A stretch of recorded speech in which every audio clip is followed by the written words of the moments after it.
Manipur ki OINASU City Convention Center da Threads of Tradition Weaving Culture through Handlooms HAIBA team da National Handloom Day ki Thouram Pangthokkhre. Thouram aduda saruk yakiba Chief Secretary Dr. Punit Kumar Goel na Handloom Day asi Ladyba Weavers amadi Artisans singi yamna maru oiba numit amani loinina Manipur ki OINASU yamna strong oiba social amadi cultural identity sing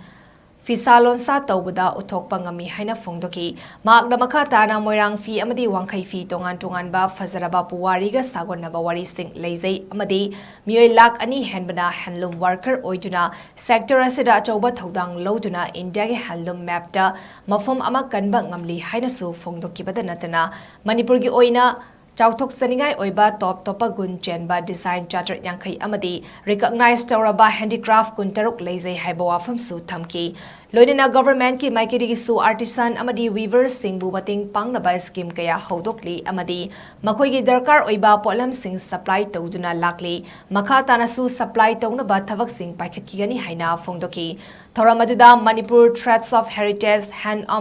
Hands of Prosperity Amadi from Loom to Legacy Craft Story of Manipur HAIBA Film Amasu Amadi Lyricsu launch toki Thoramaduda Padmasri Machihan Sasa Padmasri Radhe Sarmi Self Guru Ji Santi Devi Mrs. Orinita Das Associate Professor Nev Silong National Awardee K. Meda Devi Director of Handloom and Textile Manipur Alangbom Zidan Amadi Artisan Singna Saruyaki